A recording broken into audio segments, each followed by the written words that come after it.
Yo, it's Siril Beil. We live inside the Black Box right now. I got my good friend with me. Willie Dynamite is in the studio. What's going on, man? Man, what's going on? What's going on, brother? Not too much, man. Good to have you here. Finally. Man, thank you, man. I've been waiting for this, man. I've been excited, man, ever since you told me about the whole setup and everything.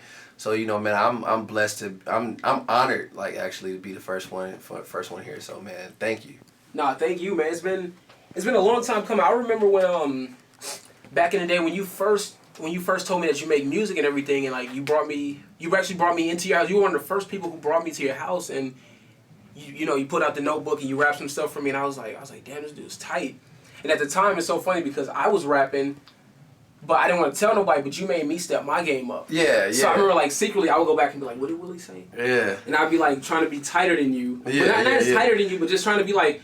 So when I had something for you, that you would be like, man, that's tight. Like, yeah, 100%, man. And I remember that, man. That was back when I didn't even have nowhere to record, man. Mm-hmm. I didn't even think my shit would ever be recorded. You know what I'm saying? Like, so to be where I am now and to have like a full project under my belt, man, is like definitely a blessing, man. And the fact that, like, you know, that we've been rocking with each other for so long, man, it's just crazy to think about that, man. Like, that's when we were like, bro, we were young, bro. Like, super young. You definitely had that beard, man. I definitely had his mustache, man. So it was a while back, man. But, or the locks. Look at the locks, man. Man, yo, bunned up right now. You know what I'm saying? Bun God, Bernard Hopkins, Bun B. You know.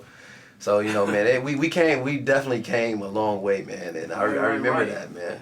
Okay, so from then to now, let's fast forward a little bit. What's going on with you now?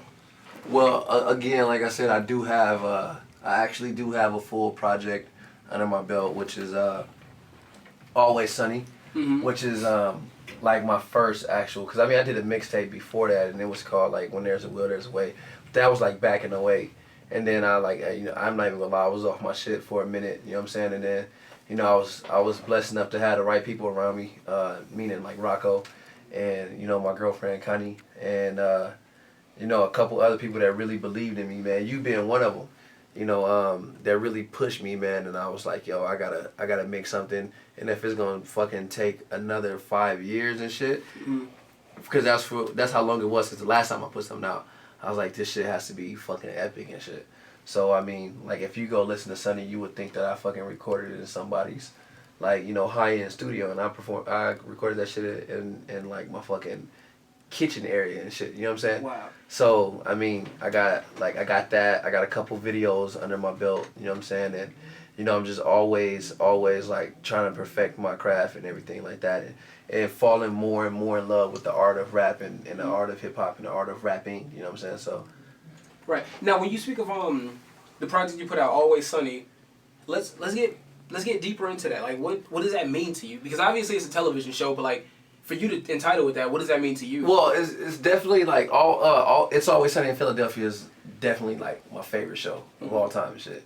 And like, it's crazy because I really started like fucking with it at a dark time in my life. You know what I'm saying? So it's weird because it's called. The project's pretty dark. Thank you. Well, I mean, not thank you, because like, I mean, it's pretty dark. I didn't want for it to be dark and shit, and that's why I throw a lot of like the funny fucking the funny audio in there and shit, because that's not like what I was like looking for. But like rapping over Rocco's beats, especially at the time when he made them, it was gonna be dark. It wasn't no choice and shit. Right. You know what I'm saying? That's why like you'll hear a couple tracks in there that's not dark at all.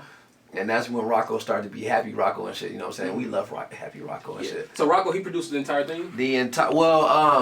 Everything except for the Sweet D and Full On Rapist, I actually produced those two. Okay. And I'm proud of those because I worked hard on those. Like, I spent hours on those beats, man. Like, on just those two beats. And then my boy, Prezi Nomad, he actually produced, it's called Ocular Pat Down.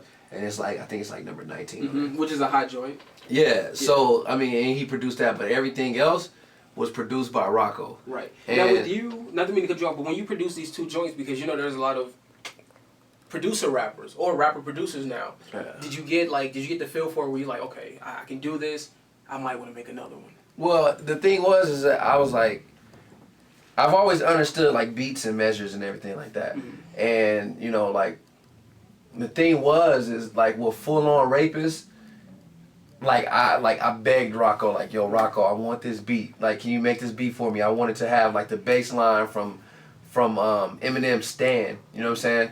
And like, because even the title's tough, like Full On Rapist, like that's a tough title. yeah, yeah. And like, you know, I begged him to make it, and he's just like, you know, and like now I see it to where it's like, yo, if somebody just don't, if they're just not into making something or creating something for you, then they're just not into it. You know what I'm saying? And then I had Prezi Nomad, he made it, and it was like, it was epic, man. But the thing is like, he made the beat in front of me, but I hadn't wrote it yet. So he just gave me a loop, you know what I'm saying? Right. And then like when I was ready, like, yo, I'm ready to record it, I could not get this dude over, I couldn't get him in touch, and like, his fucking computer had crashed anyway. So I don't even think he had it. But so at that point I was just like, fuck it, I gotta make this myself and shit. So I went on fucking YouTube and like I learned how to play like the fucking Eminem Stand and shit, because I don't know how to play the piano or the guitar or anything like that, but I figured like, you know, I can play these couple keys and shit. So I did that and then did the drums and everything, and that shit came out epic, man. And like a lot of people like it, man, for the artistic value and the shock value of the song. So a lot of people like it, man. That's dope. Now, for someone like me, like I don't really run with a big circle. Yeah. Like for example, like people know me, you see Sean. Yeah. For you, I've always seen you with the same group of people. Like I never see, there's no one new around you. Like, Yeah.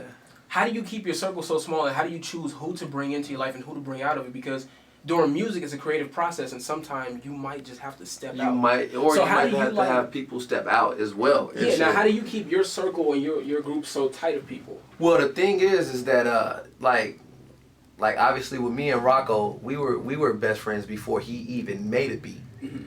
Like, let alone made a beat for me. Like before he, you know what I'm saying, we were best friends and shit. And then, you know, like the same thing with like Jamal, who's like my manager. I mean, we've been friends since we were 14 and shit. And then James Love, he, you know, he writes music and everything, and he's been my friend since he was 14. Same thing with Steve-O, man. Like me and Steve-O, like we became best friends when I was having an asthma attack, and he was like, yo, come to my house, and my sister got an inhaler and shit.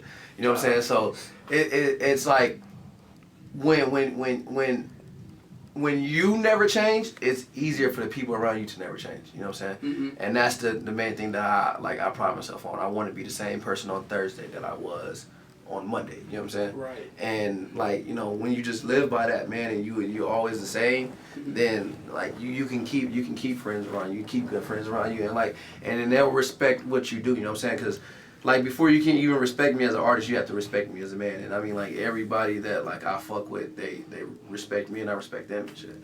Which is dope. I can honestly say that about you. Like you hold people that are around you and that you don't know in high regards. Yeah. Which is something special, because a lot of people don't do that nowadays.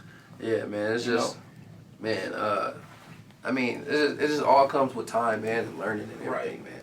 And you know, like I feel like every friend that I have, I can literally call them my brother, man. Just because of the fact that, like, you know what I mean, you know my brother, man, firsthand. Right. Yeah. I mean, as much as I love him, man, he wasn't there. You know what I'm saying? Mm-hmm. Because of the fact that, you know, him going to prison or whatever and shit. So, you know, when I do have friends, man, it's like, yo, you're not just my friend, you're my brother. You know what I'm saying? And that's why you see me still friends with some of the same people from when I was in high school.